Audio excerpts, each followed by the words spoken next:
गौ माता ने बताया कि कौन से पाप इंसान को गरीबी की ओर ले जाते हैं। गौ माता की इस अद्भुत और पवित्र कथा को जो भी व्यक्ति ध्यान पूर्वक सुनता है, उसके जीवन से सभी दुख और कष्ट सदा के लिए समाप्त हो जाते हैं। फिर उसे कभी भी गरीबी और समस्याओं का सामना नहीं करना पड़ता।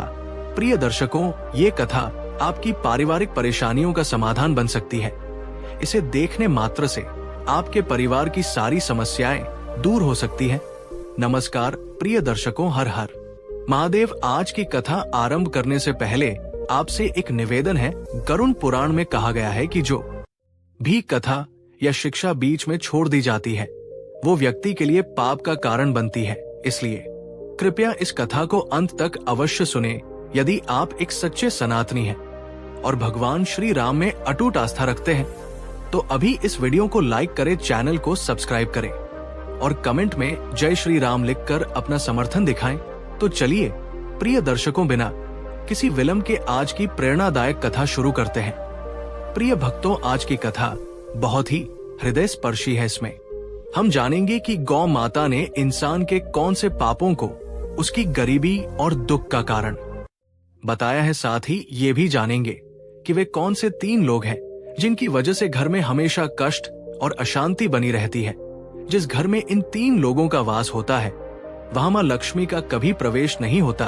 प्रिय भक्तों, एक समय की बात है जब भगवान शिव और माता पार्वती कैलाश पर्वत पर विराजमान थे। शांत और दिव्य वातावरण में दोनों पृथ्वी लोक के सौंदर्य का आनंद ले रहे थे। तभी माता पार्वती ने भगवान शिव से कहा, है नाथ, हमें पृथ्वी लोक पर भ्रमण किए हुए बहुत समय हो गया है। मेरा मन कहता है कि आज हमें वहां जाकर भ्रमण करना चाहिए। भगवान शिव मुस्कुराते हुए बोले, हे उमा, तुमने सही कहा, आज हमें पृथ्वी लोक पर जाकर देखना चाहिए कि वहां क्या हो रहा है। ये कहकर भगवान शिव और माता पार्वती पृथ्वी लोक पर प्रकट हुए और एक सुंदर बगीचे में एक विशाल वृक्ष की छाया में बैठ गए। वहां चारों ओर हरी भरी घास फैली हुई थी और कई गायें उस घास को चर रही थी। तभी उनमें से एक गौ माता भगवान शिव और माता पार्वती के पास आकर खड़ी हो गई। गौ माता ने विनम्रता से झुककर कहा, है देव, आपके दर्शन पाकर मैं धन्य हो गई। मेरे मन में एक प्रश्न है जिसका उत्तर मुझे अब तक किसी भी संत या ज्ञानी से नहीं मिल सका। कृपया मेरे इस प्रश्न का उत्तर दे। भगवान शिव ने गौ माता से कहा, पूछो गौ माता, तुम्हारे मन में क्या प्रश्न है। गौ माता ने कहा, है प्रभु, इंसान को किस पाप के का कारण गरीबी का सामना करना पड़ता है और वे 3 लोग कौन हैं जिनके प्रभाव से घर का सर्वनाश हो जाता है। क्या मनुष्य को केवल उसके भाग्य के कारण अमीरी या गरीबी मिलती है। भगवान शिव मुस्कुराते हुए बोले, हैं गौ माता, तुम्हारा प्रश्न अत्यंत महत्वपूर्ण है और मैं तुम्हें इसका उत्तर अवश्य दूंगा। ये पूर्ण सत्य नहीं है कि केवल भाग्य ही इंसान की गरीबी और अमीरी का कारण होता है। इसके पीछे कुछ अन्य कारण भी होते हैं। गौ माता ने कहा, है प्रभु, कृपया मुझे विस्तार से समझाएं। तब भगवान शिव ने कहा, है गौ माता, मैं तुम्हारे इस प्रश्न का उत्तर एक कथा के माध्यम से दूंगा जिससे तुम्हें सब कुछ स्पष्ट हो जाएगा। भगवान शिव ने कथा सुनाना प्रारंभ किया। ये प्राचीन काल की बात है। अवंतीपुर नामक एक नगर था जहां एक परोपकारी और विनम्र स्वभाव वाला व्यापारी रहता था। उसके 2 बेटे थे जो अपने पिता की तरह ही ईमानदार और दयालु थे। व्यापारी अपने दोनों बेटों के साथ परिवार में सुख शांति से जीवन व्यतीत कर रहा था। व्यापारी ने अपने दोनों बेटों का विवाह धूमधाम से कर दिया था। उसकी दोनों बहुएं बेहद समर्पित थी और घर के सभी कार्यों को मिलजुल कर पूरे उत्साह के साथ करती थी। दोस्तों, जब व्यापारी की छोटी बहू घर में आई तो ऐसा लगा जैसे उनके घर में स्वयं माता लक्ष्मी ने प्रवेश कर लिया हो। उसके आने के बाद व्यापारी के व्यापार में दोगुना लाभ होने लगा। उनके घर में कभी धन या अन्न की कमी नहीं होती थी। घर का वातावरण अत्यंत शांतिपूर्ण और सौहार्दपूर्ण था। व्यापारी के दोनों पुत्र मिलजुल कर रहते थे और दोनों बहुएं भी आपस में बड़ा प्रेम भाव रखती थी। घर का हर कार्य करने से पहले सभी परिवार जन मिलकर सलाह मशविरा करते थे और फिर कार्य करते थे। व्यापारी का व्यापार भी दिन प्रतिदिन उन्नति कर रहा था। एक दिन व्यापारी ने अपने दोनों बेटों और बहुओं को बुलाकर कहा, पुत्रों, अब मुझसे व्यापार का काम संभालना कठिन हो गया है। इसलिए आज से मैं ये जिम्मेदारी तुम दोनों को सौंपूं।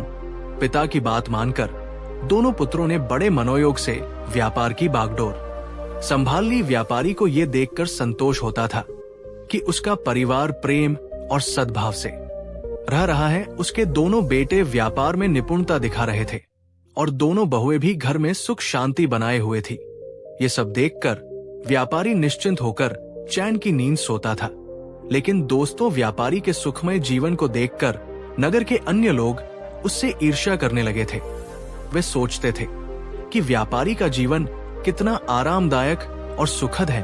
व्यापार दिन बदिरा है और उसके परिवार में कोई झगड़ा या परेशानी नहीं है। ये देखकर नगरवासियों के मन में जलन होने लगी। भगवान शिव ने गौ माता से कहा है, गौ माता जैसे एक बड़ी मछली तालाब में छोटी मछलियों को फलते फूलते देखकर भयभीत होकर उन्हें निगलने की कोशिश करती है, वैसे ही मनुष्य दूसरों की प्रगति देखकर उन्हें पीछे खींचने का प्रयास करता है। इंसान अपनी सफलता से जितना प्रसन्न नहीं होता, उससे अधिक वो दूसरों की तरक्की देखकर बेचैन हो जाता है। एक विद्वान ने ठीक ही कहा है कि मनुष्य अपने दुख से उतना परेशान नहीं होता जितना वो दूसरों के सुख से व्यथित होता है। इसी जलन के कारण नगरवासी व्यापारी के प्रति षड्यंत्र रचने लगे। उन्होंने सोचा कि किस प्रकार उसके जीवन को कष्टपूर्ण बना दिया जाए। नगर के कुछ लोग व्यापारी के कुल पुरोहित के पास गए और बोले, है पुरोहित जी, आप यहाँ अभाव में जीवन व्यतीत कर रहे हैं, जबकि आपका जजमान ऐश्वर्य और वैभव से परिपूर्ण जीवन बिता रहा है। वो अपनी बहू के हाथ का स्वादिष्ट भोजन कर रहा है और सुख संपत्ति का आनंद ले रहा है। पुरोहित ने कहा, आप लोग ये सब क्यों कह रहे हैं? आपकी बात का अभिप्राय क्या है?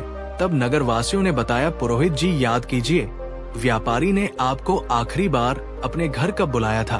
अगर वो आपको यज्ञ और पूजा के लिए नहीं बुलाएगा तो आपकी आय कैसे होगी? आपको को दान दक्षिणा कैसे मिलेगी? यदि ये स्थिति बनी रही तो आप और आपके परिवार को भूखा रहना पड़ेगा। पुरोहित ने ये बात सुनकर सोचा, ये तो सच है, व्यापारी ने बहुत समय से मुझे अपने घर आमंत्रित नहीं किया है। उसका जीवन सुखमय है, लेकिन मेरा जीवन कठिनाई से गुजर रहा है।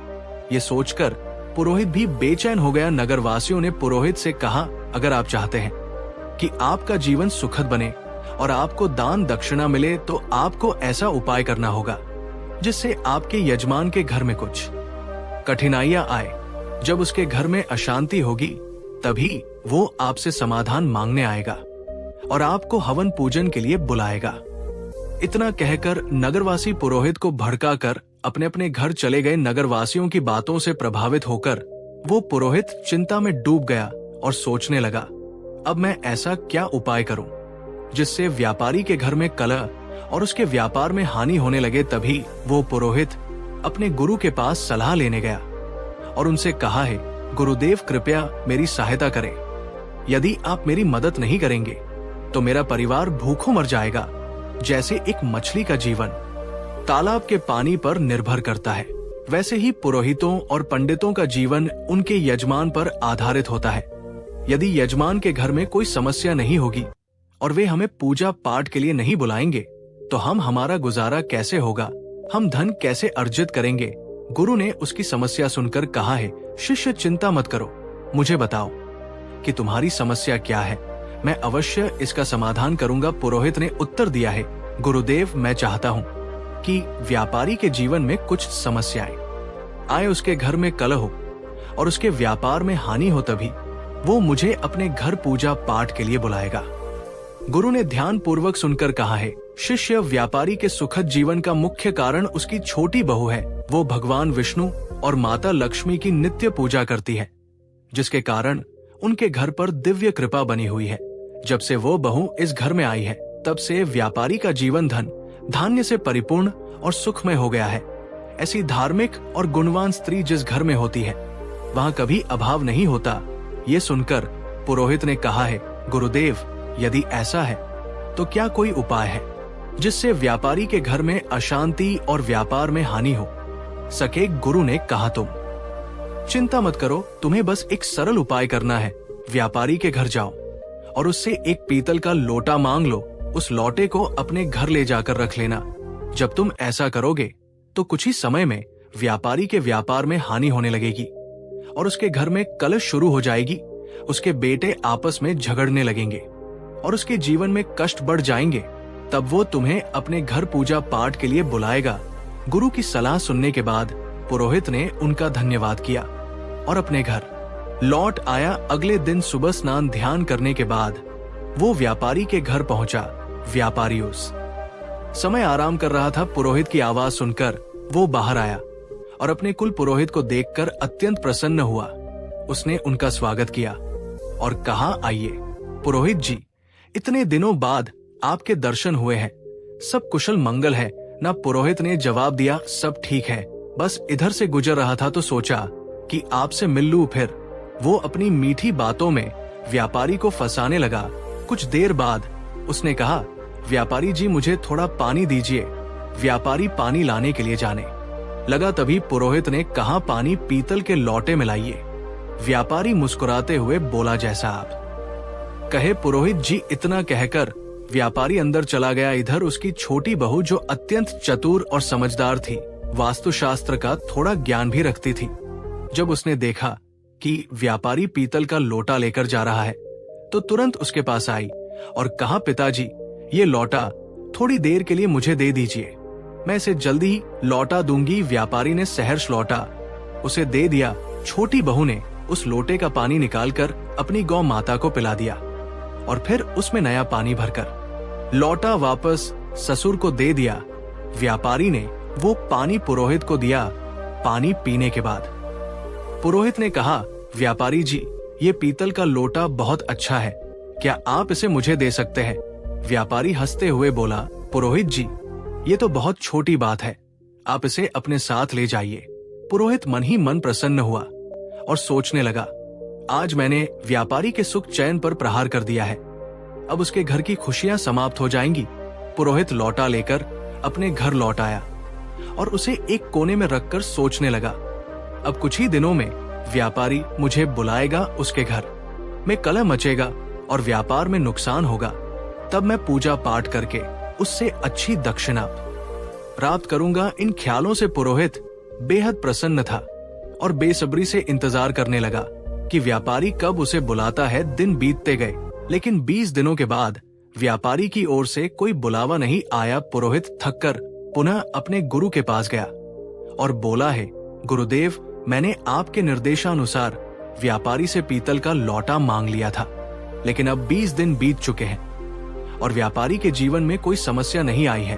वो तो पहले की तरह सुख शांति के साथ अपना जीवन व्यतीत कर रहा है। गुरु ने ये सुनकर अपनी दिव्य दृष्टि का उपयोग किया और आंखें बंद करके स्थिति का अवलोक किया। फिर उन्होंने कहा, है शिष्य, मैंने पहले ही तुम्हें बताया था कि व्यापारी की छोटी बहू बहुत चतुर और समझदार है, उसे वास्तुशास्त्र का ज्ञान है।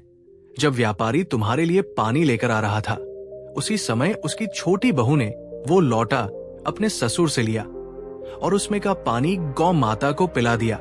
इसी कारण से व्यापारी के घर की सुख समृद्धि वही बनी रही और तुम्हारा षड्यंत्र विफल हो गया। गुरु ने आगे कहा, लेकिन चिंता मत करो, मैं तुम्हारे लिए एक और उपाय बताता हूँ। अब तुम व्यापारी के घर जाकर उसकी गौ माता मांग लो। हिंदू धर्म में गौ माता को मां लक्ष्मी का स्वरूप माना गया है। जिस घर में गौ माता का निवास होता है, वहाँ हमेशा सुख और समृद्धि रहती है। जैसे ही तुम व्यापारी की गौ माता को अपने घर लेकर आओगे, उसके घर में दुख और अशांति आने लगेगी। गुरु की बात सुनकर पुरोहित फिर से उत्साहित हो गया। उसने गुरु का धन्यवाद किया और घर लौटकर अगले दिन का इंतजार करने लगा। वो सोचने लगा, कल सुबह होते ही मैं व्यापारी के घर जाऊंगा और उसकी गौ माता मांग लूंगा, फिर देखता हूं कि व्यापारी कैसे सुखी रहता है। अगले दिन सुबह सुबह स्नान करने के बाद पुरोहित सीधे व्यापारी के घर पहुंच गया। व्यापारी ने दरवाजा खोला और अपने कुल पुरोहित को देखकर प्रसन्नता से उनका स्वागत किया। वो उन्हें अंदर लेकर गया और स्वादिष्ट भोजन परोसा। भोजन के बाद व्यापारी ने पूछा, पुरोहित जी, आज आपके आगमन का क्या कारण है? सब कुशल तो है? पुरोहित ने दुख भरे शब्दों में कहा, व्यापारी जी, इस समय मैं बहुत कठिनाई में हूँ। मेरे घर की गौ माता ने दूध देना बंद कर दिया है और मेरे छोटे बच्चे को दूध की अत्यंत आवश्यकता है। उसकी उम्र ऐसी है कि बिना दूध के वो जीवित नहीं रह सकता। इसीलिए मैं आपसे मदद मांगने आया हूँ। अगर आप मुझे अपनी गौ माता दे दें तो ये आपका बहुत बड़ा उपकार होगा। पुरोहित की करुणा भरी बातें सुनकर व्यापारी सोचने लगा, ये हमारे कुल पुरोहित है, इनकी सहायता करना एक पुण्य का कार्य होगा, गौदान से मुझे बड़ा फल मिलेगा। ऐसा विचार कर व्यापारी ने कहा, पुरोहित जी आप चिंता ना करें, मैं आपको गौ माता दे देता हूँ। व्यापारी गौ माता को लेने के लिए जाने लगा। जैसे ही वो गौ माता को लेकर पुरोहित की ओर बढ़ा, उसकी छोटी बहू तेजी से वहां आई और ससुर को रोकते हुए बोली, पिताजी ये गौ माता कहाँ ले जा रहे हैं? व्यापारी ने उत्तर दिया, बेटी हमारे कुल पुरोहित आए हैं, उनकी गौ माता ने दूध देना बंद कर दिया है, वे हमारी गौ माता मांग रहे हैं, इसलिए मैं उन्हें देने जा रहा हूँ। छोटी बहू ने समझदारी से जवाब दिया, पिताजी कृपया थोड़ी देर रुके, मैं अभी आती हूँ। वो अंदर गई और एक कटोरी में हल्दी और चंदन का रंग घोल कर लाई। उसने गौ माता के सिंग पर वो रंग लगा दिया और शेष रंग को घर के मंदिर के पास रख दिया। फिर वो ससुर से बोली, पिताजी अब आप इस गौ माता को पुरोहित जी को दे सकते हैं। छोटी बहू की समझदारी ने व्यापारी के घर की समृद्धि को एक बार फिर सुरक्षित कर दिया। पुरोहित व्यापारी से गौ माता लेकर अपने घर लौट आता है और उसे खुशी खुशी अपने आंगन में बांध देता है। सोचता है अब कुछ ही दिनों में व्यापारी को अपने घर की समस्याओं का सामना करना पड़ेगा और वो मुझे पूजा पाठ के लिए बुलाएगा। इस विचार से पुरोहित मन ही मन प्रसन्न होता है और व्यापारी के बुलावे का बेसब्री से इंतजार करने लगता है। लेकिन कई दिन बीतने के बाद भी व्यापारी की ओर से कोई संदेश नहीं आता। पुरोहित को ये असहज लगने लगा। आखिरकार वो दोबारा अपने गुरु के पास गया और बोला है, गुरुदेव मैंने आपके निर्देशानुसार व्यापारी की गौ माता अपने घर ले आई, लेकिन अब तक व्यापारी के जीवन में कोई कष्ट नहीं आया है। वो तो पहले से भी अधिक सुख शांति से अपना जीवन व्यतीत कर रहा है। गुरु ने ध्यान लगाकर अपनी दिव्य दृष्टि से सब कुछ देखा और कहा है, शिष्य मैंने पहले ही कहा था कि व्यापारी की छोटी बहू बहुत बुद्धिमान और चतुर है। उसने तुम्हारे षड्यंत्र को भांप लिया था। जब तुम व्यापारी से गौ माता मांगने गए थे तब उसने गौ माता किसी पर जो रंग लगाया था वही उसके घर की समृद्धि का कारण है।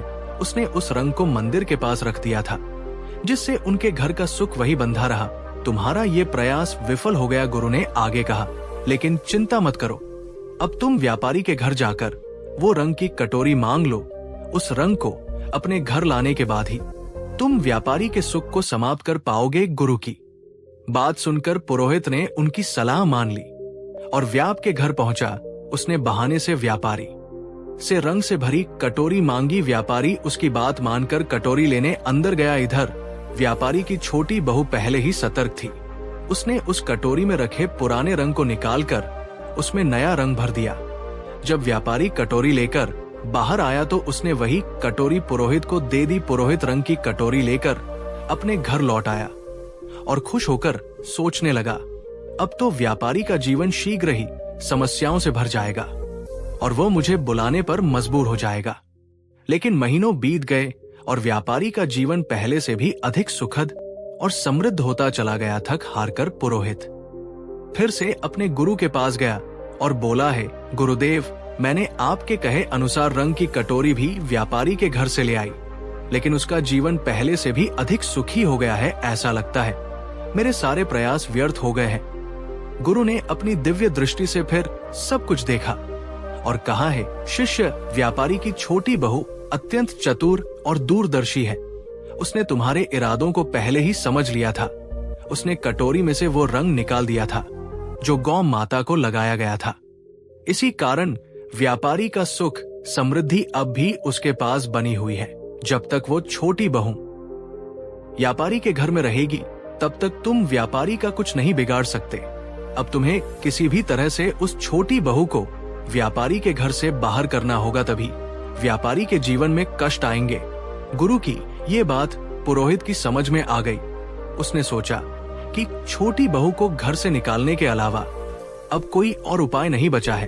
वो घर लौटकर व्यापारी के परिवार में फूट डालने और छोटी बहू को घर से बाहर करने की योजना बनाने लगा। अगले दिन पुरोहित चिंतित मुद्रा में व्यापारी के घर पहुंचा। व्यापारी ने से इस अवस्था में देखा तो पूछा, पुरोहित जी क्या बात है, आप इतने परेशान क्यों हैं? पुरोहित ने गंभीर स्वर में कहा, व्यापारी जी, आपके घर पर बहुत बड़ा संकट मंडरा रहा है। यदि आपने जल्द ही इसका समाधान नहीं किया तो आपका सुखमय जीवन बर्बाद हो जाएगा। आपके बेटों को व्यापार में बड़ा नुकसान होगा और आपके परिवार पर विपत्ति का पहाड़ टूट पड़ेगा। व्यापारी ये सुनकर घबरा गया और चिंतित स्वर में बोला, पुरोहित जी, ये आप क्या कह रहे हैं? कृपया हमें इस संकट से बचने का उपाय बताइए। आप हमारे कुल पुरोहित हैं, जो भी आप कहेंगे हम अवश्य करेंगे। पुरोहित ने व्यापारी की घबराहट भांप ली और समझ गया कि वो अब उसके जाल में फंस चुका है। उसने कहा, इस संकट से बचने का एक ही उपाय है। पुरोहित ने व्यापारी से कहा, व्यापारी जी, आपकी छोटी बहू आपके परिवार के लिए एक बड़ा संकट बन चुकी है। जब तक वो इस घर में है, आपका और आपके परिवार का दुर्भाग्य दूर नहीं होगा। मैं तो यही सलाह दूंगा कि आप उसे तुरंत अपने घर से निकाल दें। पुरोहित की इन बातों पर व्यापारी को पहले तो विश्वास नहीं हुआ, लेकिन बार बार पुरोहित के जोर देने पर उसने उसकी बातों पर भरोसा करना शुरू कर दिया। व्यापारी ने कहा, पुरोहित जी, जैसा आप कह रहे हैं मैं वैसा ही करूंगा। आप बताइए कि मुझे अपनी बहू को कब घर से निकालना चाहिए? पुरोहित ने उत्तर दिया, व्यापारी जी, समय व्यर्थ मत कीजिए, जितना जल्दी हो सके उसे घर से निकाल दीजिए। ये कहकर पुरोहित मन ही मन प्रसन्न होता हुआ अपने घर लौट गया। व्यापारी इस स्थिति से अत्यंत उदास हो गया। वो सोचने लगा, मेरी छोटी बहू तो बहुत ही अच्छे स्वभाव की है। वो ना केवल मेरी सेवा करती है बल्कि पूरे परिवार का भी ख्याल रखती है। मैं उसे कैसे घर से निकाल सकता हूँ? लेकिन फिर वो विचार करने लगा, यदि वो परिवार के लिए संकट है तो मुझे इस कठोर निर्णय को लेना ही होगा, क्योंकि मैं अपने परिवार को किसी विपत्ति में नहीं डाल सकता। ये सोचकर व्यापारी अपनी छोटी बहू के पास गया और दुखी मन से बोला, बहू, मुझे बहुत दुख है, लेकिन तुम्हें इस घर को आज ही छोड़ना होगा। तुम्हारे कारण हमारे परिवार पर बड़ी विपत्ति आने वाली है। ससुर की बात सुनकर बहू स्तब्ध रह गई, लेकिन वो तुरंत समझ गई कि ये सब दुष्ट पुरोहित की साजिश है। उसने नम्रता से कहा, ठीक है पिताजी, यदि यही आपकी इच्छा है तो मैं इस घर को छोड़ देती हूँ। जब व्यापारी का छोटा बेटा ये सब देखता है तो वो भी गुस्से और दुख से भर जाता है। उसने अपने पिता से कहा, पिताजी, यदि मेरी पत्नी को इस घर में जगह नहीं मिल सकती तो मैं भी इस घर में नहीं रह सकता। मैं अपनी पत्नी के साथ चला जाऊंगा। छोटा बेटा और उसकी पत्नी घर छोड़कर शहर चले गए। वहां उन्होंने एक छोटे से किराए के मकान में रहना शुरू कर दिया। व्यापारी का छोटा बेटा अत्यंत मेहनती और ईमानदार था। कुछ समय बाद उसने शहर में अपना छोटा सा व्यापार शुरू किया, जो उसकी लगन और ईमानदारी के कारण तेजी से बढ़ने लगा। धीरे धीरे वे संपन्न हो गए और उन्होंने शहर में अपना खुद का घर खरीद लिया। इधर व्यापारी का घर पुरोहित की चालों के कारण बर्बादी की कगार पर आ गया। घर में हर दिन झगड़े और कलह होने लगे। व्यापारी का बड़ा बेटा, जो पहले व्यापार में मन लगाता था, बुरी संगति में फंस गया। वो बेवजह धन उड़ा रहा था और दिन रात आवारा गर्दी करता था। पुरोहित पूजा पाठ के बहाने व्यापारी से लगातार धन लेता रहा और धीरे धीरे व्यापारी की सारी जमा पूंजी समाप्त हो गई। व्यापार भी पूरी तरह से बंद हो गया। अब तो स्थिति ये हो गई कि घर में खाने पीने का भी अभाव हो गया। नगरवासी व्यापारी की दुर्दशा देखकर हंसते और ताने मारते उसकी दशा का मजाक उड़ाया जाता। ये सब देखकर व्यापारी को आत्मग्लानि होने लगी। उसने सोचा, मेरी जिंदगी अब किसी काम की नहीं रही। आत्महत्या के अलावा मेरे पास और कोई रास्ता नहीं बचा। इस विचार के साथ वो नदी की ओर बढ़ चला, लेकिन रास्ते में उसकी भेंट एक तेजस्वी संत से हुई। संत के मुख पर दिव्य तेज था, माथे पर चंदन का टीका और उनके लंबे केश उन्हें अद्वितीय बनाते थे। संत को देखकर व्यापारी ने उन्हें प्रणाम किया और उदास होकर आगे बढ़ने लगा। संत ने कहा, है पुत्र, ठहरो, तुम्हें इतनी चिंता क्यों हो रही है? क्या बात है? व्यापारी ने रुककर संत के समक्ष अपना पूरा हाल सुना दिया। उसकी बातें सुनकर संत ने तुरंत स्थिति को समझ लिया। संत बोले, है पुत्र, तुम्हारे जीवन में सभी परेशानियां उसी दिन से शुरू हुई जब तुमने अपनी छोटी बहू को घर से निकाला। संत महात्मा ने व्यापारी से कहा, है पुत्र, तुम्हारे घर में ये संकट उसी दिन से शुरू हुआ जब तुमने अपनी छोटी बहू को घर से निकाला। वो साक्षात माता लक्ष्मी का स्वरूप है। उसकी भगवान के प्रति निष्ठा और नित्य पूजा पाठ के कारण तुम्हारे घर में सुख समृद्धि थी। संत की बातें सुनकर व्यापारी को अपनी भूल का एहसास हुआ।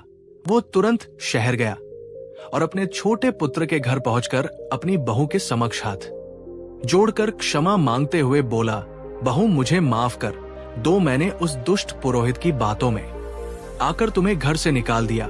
लेकिन सच्चाई यह है कि तुम हमारे परिवार की लक्ष्मी हो। जब तक तुम घर में थी सुख और शांति बनी रही, लेकिन तुम्हारे जाने के बाद से हमारा घर क्लेश और दुखों से घिर गया है। हमारा व्यापार पूरी तरह से ठप हो चुका है। ससुर की ये बात सुनकर छोटी बहू ने विनम्रता से कहा, पिताजी आप चिंता ना करें, मैं तुरंत घर लौटती हूँ। ये घर भी मेरा है और वो घर भी मेरा ही है। मैं पहले ही समझ चुकी थी कि पुरोहित ने हमें बाहर करने के लिए षड्यंत्र रचा था। फिर वो ससुर और अपने पति के साथ खुशी खुशी घर लौट आए। इस संसार में कई लोग होते हैं जो दूसरों की खुशियों से जलते हैं और उन्हें बर्बाद करने का प्रयास करते हैं, लेकिन ये हम पर निर्भर करता है कि हम किसकी बातों पर भरोसा करते हैं और कैसे निर्णय लेते हैं। यदि हम गलत लोगों की बातों में आकर अपने ही परिवार को तोड़ेंगे तो निश्चित रूप से हमारा घर बर्बाद हो जाएगा और हमारी स्थिति दयनीय हो जाएगी। छोटी बहू के घर लौटने के कुछ ही दिनों बाद व्यापारी का व्यापार फिर से चलने लगा। उसका परिवार एक बार फिर सुख शांति से भर गया। घर में खुशियां लौट आई और व्यापारी ने समझ लिया कि एक और सही निर्णय ही परिवार की नींव को मजबूत रखते हैं। भगवान शिव ने गौ माता से कहा है, गौ माता मैं तुम्हें एक महत्वपूर्ण बात बताने जा रहा हूँ, ध्यान से सुनो। जिस घर में इन 3 प्रकार के लोगों की बात मानी जाती है उस घर का नाश सुनिश्चित है। गौ माता ने पूछा है, प्रभु वे 3 लोग कौन है? भगवान शिव ने कहा, पहला, जिस घर में अहंकारी और दुष्ट स्वभाव वाले व्यक्ति की बात सुनी जाती है वहां निश्चित रूप से विनाश होता है। दूसरा, जिस घर में लालची, कुटिल और अनैतिक आचरण वाली स्त्री का प्रभाव हो वहां धन कभी नहीं टिकता और वो घर सदैव दरिद्र रहता है। माता लक्ष्मी ऐसे घर में प्रवेश नहीं करती। तीसरा, जिस घर में बाहरी व्यक्तियों की बातों को अधिक महत्व दिया जाता है और उनके कहे अनुसार घर चलता है, वो घर भी बर्बाद हो जाता है। भगवान शिव ने आगे कहा है, गौ माता तुम्हारा दूसरा प्रश्न था कि मनुष्य किस पाप के कारण गरीब या अमीर बनता है, तो सुनो, गीता में भगवान श्री कृष्ण ने कहा है कि मनुष्य को कभी भी अपने विवेक, परिश्रम, बुद्धि और उद्यम पर संदेह नहीं करना चाहिए। उसे सदैव सत्य और धर्म के मार्ग पर चलते हुए निरंतर कर्म करना चाहिए। जो व्यक्ति अपने आप पर संदेह करता है और असत्य का साथ देता है वो कभी भी सफलता प्राप्त नहीं कर सकता। गरीबी और अमीरी जीवन की धुरी है। जो मनुष्य निरंतर प्रयास करता है और अपने कर्मों पर विश्वास रखता है वो निश्चित रूप से गरीबी के दलदल से बाहर निकल आता है। गौ माता ने ये सुनकर कहा है, प्रभु आपके मुख से ये कथा सुनकर मैं धन्य हो गई। प्रिय भक्तों, ये कथा हमें सिखाती है कि सच्चाई, ईमानदारी और विवेक का अनुसरण करना ही जीवन की सच्ची सफलता का मार्ग है। इस कथा के बारे में आपकी क्या राय है? कृपया अपनी अमूल्य टिप्पणियां हमें कमेंट बॉक्स में जरूर लिखें। हमें आशा है कि इस कथा ने आपको आध्यात्मिक प्रेरणा दी होगी। साथ ही चैनल को सब्सक्राइब जरूर करें। आप सभी का दिल से धन्यवाद अंत तक बने रहने के लिए।